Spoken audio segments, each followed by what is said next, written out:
What about now? You talked a little bit about this new form of hip hop. So let's talk about some of your favorite music and who's your favorite music artist. Let's start with your favorite music. So lately, I've been loving the 90s. I think I Mm. go through certain phases, going through the archives.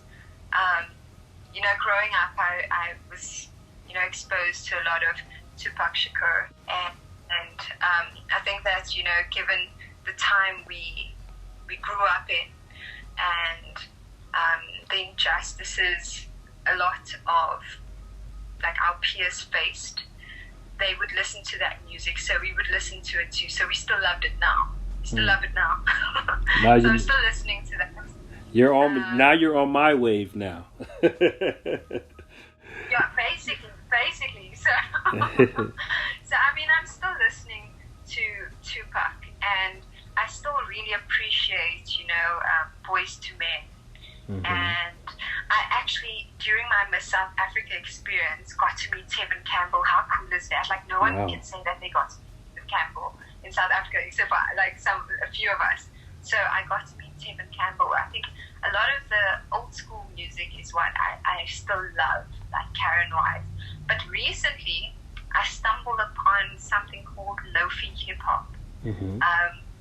Kind of sounds like the stuff you would listen to when you study, but Hmm. I like the stuff from Kina, the Okay. music from Kina. So it's Kina. Okay. Yeah, so that's like the stuff that I'm listening to now. So I'm in between the 90s and the lofi. Oh, okay. Okay. Yeah. We're today on the show. We're going to talk a lot about Tupac and what he meant to the culture with the current situations that are going on. A lot of people are starting to quote Tupac a lot more than before, Yeah. than recently, and his music was timeless and definitely a very special individual when it came to relating to people and the struggle and all of that great stuff that he did. But I think on basing off like what you're saying, a lot of people drawing on Tupac for quotes to get them through this difficult time. I think the one that would be the most important would be after every dark night there's a brighter day. We need to Hmm. maintain hope. We need to maintain hope. So after, I think there's a silver lining eventually. Hmm. We need to be aware of that and hold on to the hope of that, because I think that that's one of the lyrics by him that I hold here, because there would be a lot of adversity that we face, not only as the people of South Africa, but people all over the world. So holding on to after every dark night there's a brighter day. I think that's just so important. Hmm. I think that's Changes. That's the song Changes, right? Yeah. That's just the way it is. Yeah, that's the joint. I love that joint. That's one of my favorite songs. They found actually one of the guy in the former president of Iran. Yeah, he posted a lyric from that song. I ain't going to mention it on the show today, but now also let's talk about. You talked about Tupac and you talk about women that have faced rape, and Tupac talked a lot about that. You know, what would you like the women of South Africa to know about you? I think it's about the legacy I want to leave, because I want to be remembered for the idea that the darkest moments in your life can birth the brightest and the lightest. I don't think I became Miss South Africa on the basis of all my successes and all the things that I've done well. I think I became Miss South Africa given all the adversity that I faced, because that was my biggest teacher. That was my biggest teacher. So it's a matter of using their adversity to their advantage. That is special. A good friend of mine used to have a old saying, and his saying was, and he's also on the show, and he says, "Fear, no fear," and he says, with fear, it means face everything and rise. I thought that was pretty cool. I thought that was pretty Oh wow, cool. that's so yeah. Face everything and rise. Whatever you're going through, go through it. Once you've gone through it, It's not hard to go through it a second time, you know? So we have the current situations, Sasha, the current situations going on in the world. Obviously, more in the States than anywhere else with this situation with George Floyd. We're not going to talk too much, but when it reached South Africa and you first saw it, how did it make you feel? You know, I think it's devastating to see. I think I speak for everyone when I say that it's hard to put into words what one would feel when you watch someone get murdered. And I think now more than ever, we need to understand that freedom is nothing without equality. It's nothing without equality.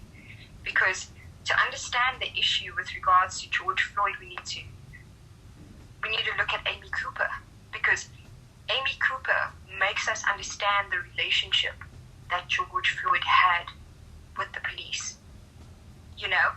And I mean, this was just the other day. Everything that happens is interrelated. And with regards to Amy Cooper, I think Trevor Noah said it so well. This was a woman who knew how to use the power of her whiteness against a man and his blackness. Mm-hmm. She understood racism in a structural way. Right. You know, it showed you how she perceived her relationship with the police and how she perceived his relationship with the police, how she perceived it would be. Mm-hmm. You know, and I need to reiterate this. This was an educated woman who weaponized her tears with a blatant disregard for how that would affect someone.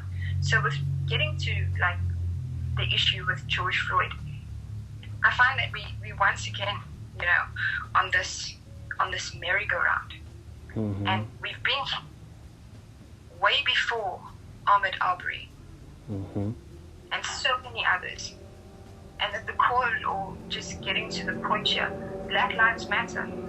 Black Lives Matter, and this group has been disproportionately affected by so many things. And police brutality is only one of those things. Mm-hmm. But I think, you know, through it all, we need to maintain hope and work toward a world where each race would enjoy parity of esteem. Mm-hmm. And I think it's possible. On the words of Nelson Mandela, racism is something that's taught. And if it's taught, it's something that we can unlearn. But it's up to societies to decide that. Laws and regulations can be passed at an institutional level. But what this actually requires is acceptance by the public. And they need to behave accordingly. That's just my thought on it. That's very, very true, you know, and you share a lot of wisdom. You know, you have learned a lot of good things and shared a lot of good things, positive things that you have going on throughout your career. And we wish you all the success, and we hope to possibly collaborate with you once this Corona thing is over, and that we are able to all come together once again. And I want to say one thing about this George Floyd thing, and that's that we have to move past the past, and we have to go on to the future. You can't look at someone's skin complexion and hate them the way they were born. They can't help that. This is very, very, very much negative. Now, if people want to find you, Sasha, what is the best means to find you, to book you, to book you for an interview right now for the current situations? How would they do that? So you'd actually find me on Instagram. So that would be actually the best way to find me. So it's at Sasha-Lee Laurel on Instagram. It's at Miss Sasha_Lee on Twitter. And then I do have an email address within my Instagram feed. So they could just get hold of me there. Okay. Any shout outs that you want to give to anybody out there in the world? You know, I think just to everyone, you know, this too shall pass, whether it's with regards to what we're currently facing due to COVID-19 or due to the injustices our people are facing. When I say our people, say that not because I'm mixed race. I think that we are, all part of the human race, and that's the most important thing here. We need to really look out for one another, and I think it's on us to ensure that everyone is treated equally and everyone gets the life that they deserve. Miss Sasha-Lee Laurel, thank you for joining us on the Culture Show. We are so grateful to have you. We wish you all the success. And yes, we would definitely invite you on as our platform rises. It will continue to rise.